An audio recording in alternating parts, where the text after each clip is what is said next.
Morning friends. आज हम नया यूनिट शुरू करेंगे। First unit of engineering M3 linear differential equation with constant coefficient. आज मैं आपको एक बात बताऊंगा, ये करोड़ में एक बात है, डायमंड बात है। इसको आप जिंदगी में जितने ऊंचाई तक लेके जाएंगे फ्रेंड, उतने लेवल तक के आपको ये बात समझेगी। कोई भी चीज पढ़ो मैथ्स के दुनिया में, खासकर कोई भी चीज पढ़ो तो अपने अंदर में दो सवाल जिंदगी में उठाना। एक, इसकी प्रॉब्लम डेफिनेशन क्या है, इसकी तकलीफ क्या है। दूसरा, इसका सॉल्यूशन क्या है, इसका इलाज क्या है। तो ये इंजीनियरिंग M3 के दुनिया में फर्स्ट यूनिट है सभी ब्रांचेस को।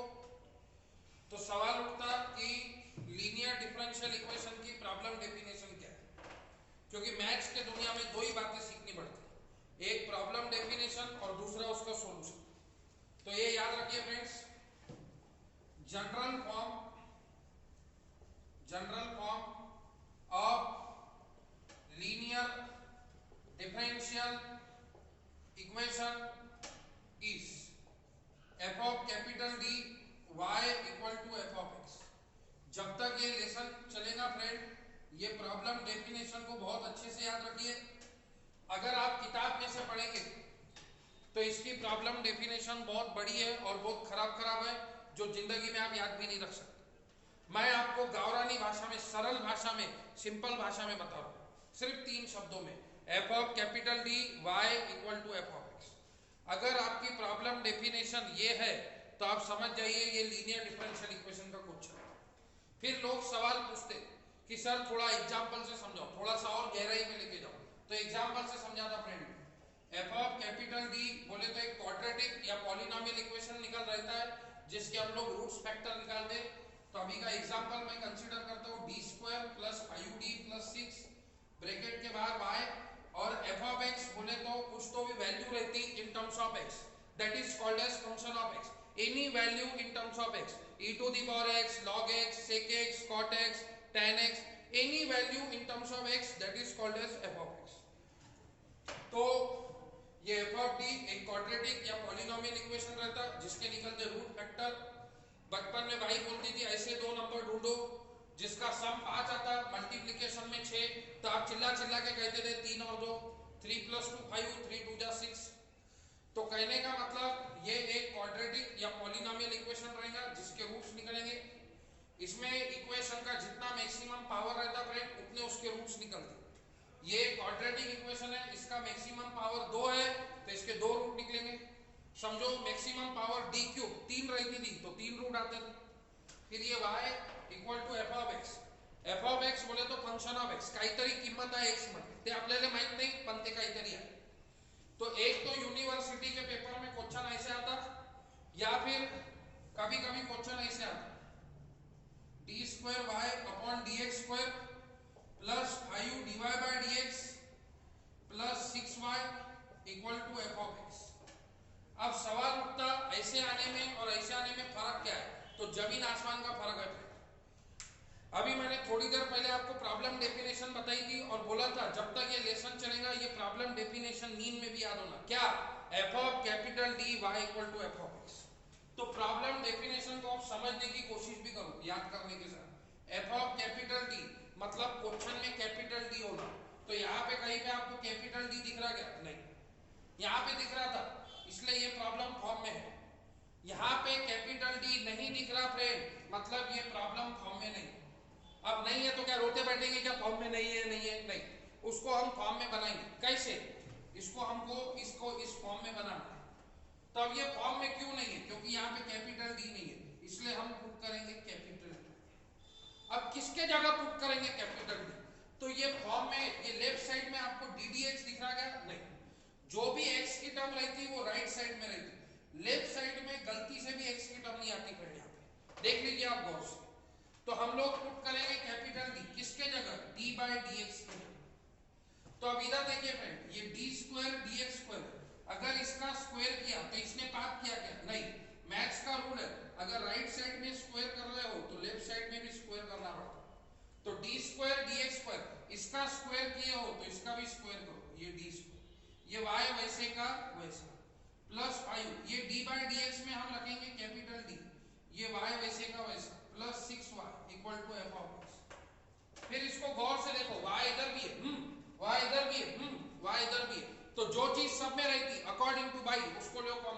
तो इसमें से y को ले लेंगे कॉमन, तो ये आ गया D square plus 5d plus 6 bracket के बाद y equal to F of X. ये आ गया प्रॉब्लम। तो कहने का मतलब सरल भाषा में फ्रेंड, एक तो यूनिवर्सिटी में क्वेश्चन ऐसे आएगा, नहीं तो ऐसे। ऐसा आया तो कोई टेंशन नहीं, रेडीमेड फॉर्म में क्यू कैपिटल डी दिखता है। ऐसा आया तो कैपिटल डी नहीं दिखता है, देखने का काम है, दिमाग लगाने का काम ही नहीं है। मैं ऐसी कोई भी बात नहीं बताऊंगा जिसमें आपको दिमाग लगाना पड़े, क्योंकि जो चीज नहीं है आप उसका इस्तेमाल करेंगे क्या? नहीं। तो यहाँ पे कहीं पे कैपिटल डी दिखते क्या? नहीं दिखते, मतलब ये फॉर्म में नहीं है। तो नहीं है तो रोते नहीं बैठना कि फॉर्म में नहीं है, उसको बना कैसे पुट करना, क्या कैपिटल डी किसके जगह? D by D x. इस लेसन में कैपिटल डी को बोला जाता है, टेक्निकल भाषा में बात करूं तो डिफरेंशियल ऑपरेटर। तो इस लेसन में कैपिटल डी का मीनिंग है डी डी एक्स। अब ये डी डी एक्स और तुम्हारा पुराना नाता है, इसको तुम काफी समय से यूज कर रहे हो, पॉली में भी यूज किया, इंजीनियरिंग M1 में भी यूज किया, D D x of sine x, D D x of cos x, D D x of log x. तो ये डी डी एक्स म्हणजे काय असते, तो याद रखना ये डी डी एक्स का मीनिंग होता है डेरिवेटिव। तो इस लेसन में जहां कहीं भी कैपिटल डी आएगा उधर आप लगाएंगे डेरिवेटिव। समझो डी ऑफ लॉग एक्स आया तो मैं लिखूंगा 1 बाय एक्स। तो आप पूछना मत सर कैसे, क्योंकि कैपिटल डी का मीनिंग है डी डी एक्स और डी डी एक्स होता है डेरिवेटिव, तो लॉग एक्स का डेरिवेटिव इज 1 बाय एक्स। और डेरिवेटिव की रिवर्स मैकेनिज्म रहती नागोबा, इंटीग्रेशन। इस लेसन में जहां कहीं भी 1 बाय डी आएगा, जहां कहीं भी, तो आपको इंटीग्रेशन लगाना। तो जब तक ये लेसन चलेगा फ्रेंड, तो ये आईएमपी नोट याद रखिए, इस लेसन में कैपिटल डी का मीनिंग है डेरिवेटिव और 1 बाय डी का मीनिंग है इंटीग्रेशन, क्योंकि डेरिवेटिव की रिवर्स मैकेनिज्म इंटीग्रेशन होगी। ये डी इधर जाके होगा 1 बाय डी, तो 1 बाय डी बोले तो इंटीग्रेशन, 1 बाय एक्स का इंटीग्रेशन होता है लॉग एक्स, तो 1 बाय एक्स का इंटीग्रेशन हो जाएगा लॉग एक्स। आई बात समझ में फ्रेंड? तो ये जो मैंने आपको इतनी देर से एक्सप्लेन किया, ये थी प्रॉब्लम डेफिनेशन। तो एक बार फिर से मैं रिवाइज करा फ्रेंड, इस लेसन की प्रॉब्लम डेफिनेशन क्या है? F of capital D Y equal to F of X. जब तक ये लेसन चलेगा ये प्रॉब्लम डेफिनेशन फिटो फिट अपने दिमाग में बैठा। एक तो यूनिवर्सिटी के पेपर में क्वेश्चन ऐसा आएगा, नहीं तो ऐसा। क्वेश्चन में कैपिटल डी दिखता है मतलब रेडीमेड फॉर्म में, कोई टेंशन नहीं। इस टाइप से क्वेश्चन आया तो ये पुटिंग करके आपको फॉर्म में लाना था। तो ये हमने सीखा प्रॉब्लम डेफिनेशन। इस लेसन में कैपिटल डी का अर्थ है डेरिवेटिव और 1 बाय डी का अर्थ है इंटीग्रेशन। अब हर प्रॉब्लम का रहता है सॉल्यूशन, हर तकलीफ का रहता है इलाज। तो जैसे ये लीनियर डिफरेंशियल इक्वेशन के प्रॉब्लम का एक फॉर्म है, तो वैसे ही उसके जनरल सॉल्यूशन का भी एक ही फार्मूला है। तो general solution of linear differential equation is y is equal to C F plus P. तो ये है इसका जनरल सॉल्यूशन। तो ये है लीनियर डिफरेंशियल इक्वेशन की प्रॉब्लम डेफिनेशन, तकलीफ, और यह है इसका सॉल्यूशन, इसका इलाज। अब इसका जो सॉल्यूशन है फ्रेंड, वो दो बातों पे डिपेंड करता है, एक सीएफ और एक पीआई। सीएफ एक अलग दुनिया है, उसको अलग सॉल्व किया जाता है। पीआई एक अलग दुनिया है, उसको अलग सॉल्व किया जाता है। और आखिरी में जनरल सॉल्यूशन में दोनों का आंसर कंबाइन किया जाता है। तो सीएफ का फुल फॉर्म होता है कॉम्प्लीमेंट्री फैक्टर। जब तक आपका सीएफ पूरी तरह से राइट नहीं रहेगा फ्रेंड, आपके पीआई को कोई वैल्यू नहीं रहेगी। और पीआई का फुल फॉर्म होता है पर्टिकुलर इंटीग्रल। अगर 7 मार्क का क्वेश्चन यूनिवर्सिटी के पेपर में आता है तो 3 मार्क और 6 में से 2 मार्क सीएफ के ऊपर रहते हैं। सीएफ अगर राइट रहेगा तो ही आगे आपका पीआई चेक किया जाएगा, अगर सीएफ रॉन्ग आए तो आपका पीआई कोई चेक नहीं करेंगे। मतलब इसका सॉल्यूशन दो बातों पे डिपेंड करता है, एक सीएफ और एक पीआई। सीएफ एक टोटली अलग दुनिया है, अलग से समझना पड़ता। पीआई एक अलग दुनिया है, अलग समझना पड़ता। एक साथ दोनों सीखेंगे तो आप हैंग हो जाएंगे, कंफ्यूज हो जाएंगे। धीरे धीरे हम लोग गहराई में जा रहे हैं। पहले हमने प्रॉब्लम डेफिनेशन समझा, F of capital D Y equal to F of X. फिर हमने देखा कि यूनिवर्सिटी के पेपर में उसका क्वेश्चन किस किस प्रकार से पूछा जाता है। फिर अब हमने उसका सॉल्यूशन देखा। अब सॉल्यूशन दो बातों पे डिपेंड कर रहा है, सीएफ और पीआई। तो पहले हम अब सीएफ निकालना सीखेंगे, फिर पीआई, क्योंकि सीएफ अगर गलत हो गया तो पीआई कोई चेक नहीं करता, वहीं पे 0 मिल जाता। तो पहले सीएफ सीखना जरूरी है। तब ये सीएफ कैसे निकलता फ्रेंड? तो सीएफ निकालने के लिए आपको लगेंगे ऑक्सिलरी इक्वेशन। CF निकालने के लिए आपको चाहिए auxiliary equation. Without auxiliary equation आप CF नहीं निकाल सकते। तो आपके मन में अब यही सवाल आ रहा है कि CF कैसे निकलेगा। तो CF निकालने के लिए हमको लगेगा ऑक्सिलरी इक्वेशन। ऑक्सिलरी इक्वेशन म्हणजे काय असते, तो f of capital D equals to 0। अब आप बोलेंगे सर ये आप क्या बोल रहे हैं, हमको समझा तो नहीं, आपने जो बोला वो सुनने में अच्छा लगा कि CF निकालने के लिए ऑक्सिलरी इक्वेशन लगेगा। ऑक्सिलरी इक्वेशन बोले तो f of d equal to 0, लेकिन थोड़ा सा उसको गहराई में ले जाओ, लेके जाते हैं। मैंने आपको पहले ही बोला जब तक ये लेसन चलेगा ये प्रॉब्लम डेफिनेशन आप याद रखिए, f of capital D y equal to f of x।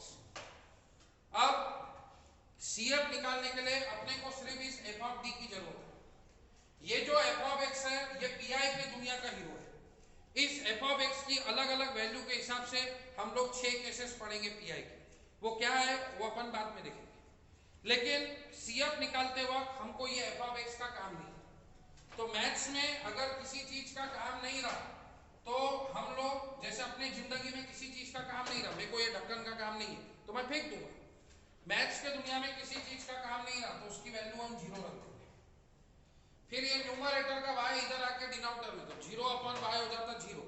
तो ये इक्वेशन तैयार हो गया f of d equal to 0, जिसको टेक्निकल भाषा में नाम दिया गया है ऑक्सिलरी इक्वेशन। क्योंकि कोई भी चीज जिंदगी में बगैर नाम की नहीं रहती। ये बोर्ड है तो इसको भी नाम बोर्ड दिया, स्टूल है तो उसको नाम स्टूल दिया, तो वैसे ही ये इक्वेशन को नाम दिया है ऑक्सिलरी इक्वेशन। सरल भाषा में बोलूं तो CF निकालने के लिए आपको ये f ऑफ d की जरूरत पड़ेगी। ये f ऑफ d क्या है, ये एक क्वाड्रेटिक इक्वेशन है, पॉलिनोमियल इक्वेशन है। इसके क्या निकलते रहते, रूट्स, फैक्टर, और इसके रूट और फैक्टर के अलग अलग वैल्यू के हिसाब से आपकी CF की 4 केसेस बनती है, जिसमें से अपन देखेंगे अभी पहली केस नंबर 1 है इसकी, roots are real and different. अगर आपकी रूट्स की वैल्यू रियल है, पॉइंट में नहीं है, और जितने भी रूट्स है वो दिखने में अलग अलग है, डिफरेंट है, वेगड़े वेगड़े है, तो CF की फर्स्ट केस लगेगी roots are real and different. Consider करो, अज्यूम करो आपके रूट्स की वैल्यू a और b दोनों रियल नंबर है, पॉइंट में नहीं है, और दोनों भी दिखने में अलग अलग है, डिफरेंट है, वेगड़े वेगड़े है। तो इस सिचुएशन में CF का फॉर्मूला रहेगा C1 e to the power ax plus C2 e to the power bx। ये C1 और C2 कांस्टेंट है, जो भी रूट की वैल्यू आती एक्सपोनेंशियल में पावर में x के बाजू में चिपका देगा। फॉर एग्जांपल तुम्हारा रूट आया -2,3। अब ये दोनों रियल नंबर है, पॉइंट में नहीं है, दोनों भी दिखने में अलग अलग है, वेगड़े वेगड़े है, डिफरेंट है। तो इस सिचुएशन में CF का फॉर्मूला हो जाएगा C1 e to the power -2x plus C2 e to the power 3x।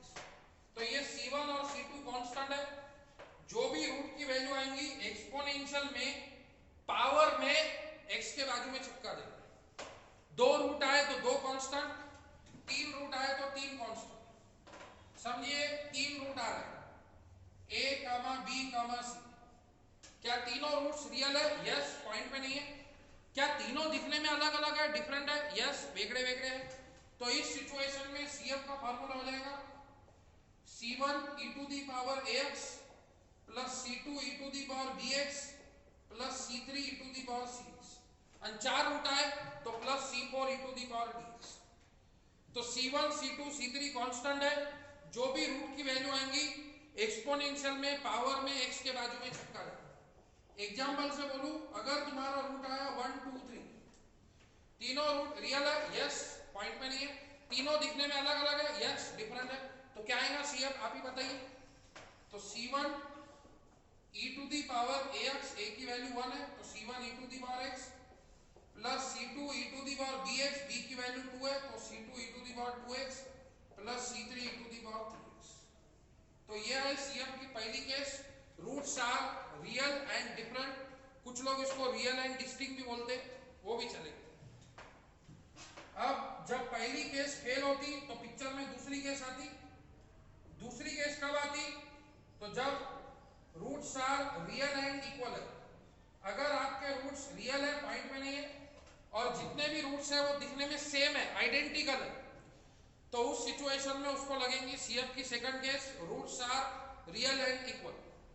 Consider करो, अज्यूम करो, अभी का कंसेप्ट समझने के लिए, आपके रूट्स का वैल्यू a कामा a है, a कामा a दोनों रियल नंबर है, यस पॉइंट में नहीं है। क्या दोनों भी दिखने में सेम है, आइडेंटिकल है, सारखे सारखे, यस है। तो इस सिचुएशन में CF का फार्मूला होगा e to the power ax bracket में c1 प्लस c2x। आप फ्रेंड इसका CF ऐसा नहीं लिख सकते रियल डिफरेंट जैसा c1 e to the power ax plus c2 e to the power x, ये रॉन्ग है फ्रेंड। आपको रूट्स के हिसाब से CF लिखना पड़ेगा। रियल डिफरेंट है तो उसका CF का अलग फार्मूला है, रियल एंड इक्वल है तो उसका CF का अलग फार्मूला है।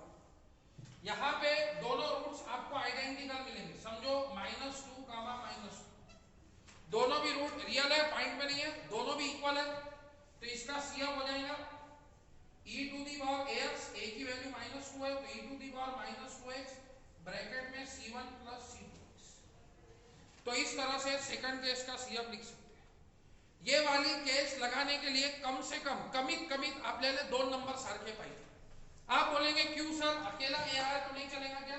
तो ये अकेला ए आया तो ये बोलेगा बताओ मैं किससे सेम हूं, बाजू में कोई है क्या? नहीं, तो अकेला ए आया तो ये फर्स्ट केस को बिलोंग करता, रूट्स आर रियल डिफरेंट। इसका CF आता c1 e to the power ax। ये केस लगने के लिए ये वाली केस लगने के लिए मिनिमम आपको 2 नंबर सेम चाहिए।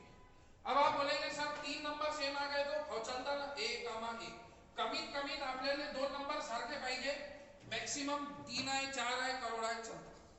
अब 3 नंबर सेम आए तो CF कैसा लिखेंगे, e to the power ax bracket में c1 plus c2x plus c3x। 4 same आए तो प्लस c4x। एग्जाम्पल से अगर बताओ, समझो इसका रूट आया 2 कामा 2 कामा 2, तीनों नंबर रियल है, पॉइंट में नहीं है, तीनों भी दिखने में आइडेंटिकल है, सारखे सारखे है, तो इस केस में इसका CF हो जाएगा e to the power 2x bracket में c1 plus c2x plus c3x। और 4 सेम है तो प्लस c4x। जितने रूट्स आते हैं उतने कांस्टेंट, 2 रूट है 2 कांस्टेंट, 3 रूट है 3 कांस्टेंट, 4 रूट है 4 कांस्टेंट। अब आजकल एग्जाम में इस प्रकार का CF ज्यादातर आता है, इस प्रकार अगर आपका रूट ऐसे आया a कामा a और b कामा b, तो आप CF कैसे लिखेंगे? तो अभी आपको roots are real and equal 2 बार लगाना पड़ेगा। पहले आप सिर्फ इस पेयर को देखो, इसको भूल जाओ, ये है कर। अब a कामा a है मतलब roots are real and equal है, तो a कामा a आया तो आप CF कैसे लिखते हैं friend, e to the power ax bracket में c1 प्लस c2x। फिर ये और बोले तो प्लस। अब ये b कामा b है तो b कामा b को CF कैसे लिखेंगे, तो जैसे a कामा a को लिखा, जैसा a कांस्टेंट है वैसे b कांस्टेंट है, तो e to the power bx। लेकिन c1 c2 यूज हो गया, कांस्टेंट रिपीट नहीं होता। मैंने अभी आपको बोला जितने रूट है उतने कांस्टेंट आते, कितने रूट है 4, तो 4 कांस्टेंट आएंगे c1 c2 c3 plus c4x। जब ये एग्जाम में आया तो लोग यहाँ पे c1 c2 लिख के आए, नहीं फ्रेंड, c1 c2 यूज हो गया, बार बार आप सेम नाम यूज नहीं कर सकते। जब हम पार्शियल फ्रैक्शन मेथड भी लगाते तो a upon first factor plus b upon, again a upon नहीं लिख सकते, a नाम यूज कर दिया। तो कांस्टेंट जिंदगी में कहीं भी रिपीट नहीं होता फ्रेंड, ये बात ध्यान में रखिएगा आप। तो ये CF आना बहुत जरूरी है। ये सेकंड केस है, roots are real and equal. वैसे तो फ्रेंड 4 केसेस है, लेकिन 99.99% यूनिवर्सिटी में जो प्रॉब्लम आता है वो पहले 3 केस में से। तो पहली 3 केसेस ज्यादा अच्छे से याद रखिए, चौथी केस में आपको नेक्स्ट वीडियो लेक्चर में बताऊंगा। आज के लिए मैं आपको 3 ही केस बताऊंगा, आपको हैंग नहीं होने को ना। अब थर्ड केस है roots are real and complex. अब कॉम्प्लेक्स उसको बोलते हैं फ्रेंड जिसमें आई आता है। आई बोले तो इमेजिनरी नंबर, इसकी वैल्यू रहती है √(-2). अभी तक आपने पहली 2 केस पढ़ी, पहली 2 केस में आपको कहीं पे आई नजर आया नहीं आया, लेकिन जैसे ही आई नजर आया समझ जाइएगा वो थर्ड केस। इसको बोला जाता है roots are real and complex. तो इसकी जो रूट्स की वैल्यू रहती है वो कॉम्प्लेक्स नंबर जैसी रहती है। कॉम्प्लेक्स नंबर आपने पढ़ा है z = x + iy, where x is called as real part of z and y is called as imaginary part of z। ऐसा नंबर जिसमें रियल और इमेजिनरी पार्ट दोनों रहता है उसको बोलते हैं कॉम्प्लेक्स नंबर। तो अगर आपके रूट्स की value alpha plus I beta and alpha minus I beta, तो इसको कंबाइनली बोल सकते हैं alpha plus minus I beta form में, तो उसको लगेगी सीएफ की थर्ड केस। तो इस सिचुएशन में सीएफ का फार्मूला होता है e to the power alpha X bracket में c1 cos beta X plus c2 sin beta X. अगर आपकी रूट्स की वैल्यू इस फॉर्म में है alpha plus minus I beta, ये अल्फा और बीटा कांस्टेंट है, इसके जगह कोई ना कोई नंबर ही आएंगे, समझो 2 plus 3i and 2 minus 3i। तो इसको आप जनरल फॉर्म से कंपेयर कीजिए, तो अल्फा की वैल्यू हो गई 2, आई के बाजू में जो रहता है उसको बीटा बोलते हैं, बीटा की वैल्यू हो गई 3। तो अगर आपकी रूट की value alpha plus I beta alpha minus I beta है, मतलब 2 plus 3i 2 minus 3i, alpha और बीटा कांस्टेंट है, कोई ना कोई नंबर रहेंगे, तो उस सिचुएशन में सीएफ के लिए ये फार्मूला याद रखिएगा e to the power alpha X, alpha की वैल्यू 2 तो e to the power 2x bracket में c1 cos बीटा, बीटा की वैल्यू 3 तो c1 cos 3x, बीटा में 3 रखिए, प्लस c2 sin 3x। तो कहने का मतलब ये स्टैंडर्ड केसेस है फ्रेंड, इसमें आपको ये फार्मूले ध्यान में रखने पड़ेंगे और प्रैक्टिस कीजिए अलग अलग नंबरिंग के साथ। जितनी प्रैक्टिस करेंगे उतनी आपके कंसेप्ट स्ट्रांग होंगे। अभी नेक्स्ट वीडियो लेक्चर में हम लोग इसकी फोल्ड केस और मिक्स केसेस देखेंगे। आज मैंने आपको इसकी पहली 3 इंपॉर्टेंट केसेस बताए। आज हमने क्या क्या सीखा एक बार सुन लेंगे, समझ लेंगे। सबसे पहले हमने सीखा प्रॉब्लम डेफिनेशन। जब तक ये लेसन चलेगा ये प्रॉब्लम डेफिनेशन याद रखिए, F of capital D Y equal to F of X. F of capital D क्या रहता, एक क्वाड्रेटिक और पॉलिनोमियल इक्वेशन रहता, वाई रहता, और एफ ऑफ एक्स बोले तो कुछ तो भी वैल्यू रहती इन टर्म्स ऑफ एक्स। या फिर यूनिवर्सिटी में ऐसा भी क्वेश्चन आ सकता है D square Y D X square plus 5 D Y by D X plus 6y equal to F of X. तो ऐसा क्वेश्चन आया तो आप पुट करेंगे capital D equal to D by D X, वो पुटिंग करके आप उसको फॉर्म में लाएंगे। याद रखिएगा इस लेसन में कैपिटल डी का अर्थ डेरिवेटिव होता है और 1 बाई डी का अर्थ इंटीग्रेशन। जब कभी भी इस लेसन में आपको कैपिटल डी दिखा आप वहां डेरिवेटिव लेना, जब कभी आपको 1 बाई डी दिखा उधर इंटीग्रेशन। फिर मैंने इसका जनरल सॉल्यूशन बताया, तो इसका जनरल सॉल्यूशन का फार्मूला याद रखिएगा y is equal to C F plus P. इसका मतलब इसका जो सॉल्यूशन है वो दो बातों पे डिपेंड करता है, एक सी एफ और एक पी आई पे। सी एफ का फुल फॉर्म है कॉम्प्लीमेंट्री फैक्टर, पी आई का फुल फॉर्म है पर्टिकुलर इंटीग्रल। सी एफ निकालने के लिए आपको चाहिए auxiliary equation. Without auxiliary equation आप जिंदगी में सी एफ नहीं निकाल सकते। ऑक्सिलरी इक्वेशन बोले तो F of D equal to 0, F of D बोले तो एक क्वाड्रेटिक और पॉलिनोमियल इक्वेशन, उसके निकलते रूट्स फैक्टर, और उसके रूट और फैक्टर के अलग अलग वैल्यू के हिसाब से आपको 4 केसेस पढ़ने। आज मैंने सिर्फ 3 बताई, चौथी बताऊंगा तीसरी के बाद तो आप हैंग हो जाएंगे। पहले आपको 3 केसेस समझ लिए, इसके ऊपर 5-6 एग्जाम्पल्स प्रैक्टिस करने, फिर आपको आगे बढ़ना है धीरे धीरे, कोई घाई नहीं। तो पहली केस है रूट्स आर रियल डिफरेंट, ए और बी रूट आए, दोनों भी रूट रियल है, पॉइंट पे नहीं है, दिखने में अलग अलग है। तो सीएफ का फार्मूला याद रखिए, CF is equal to c1 e to the power ax plus c2 e to the power bx।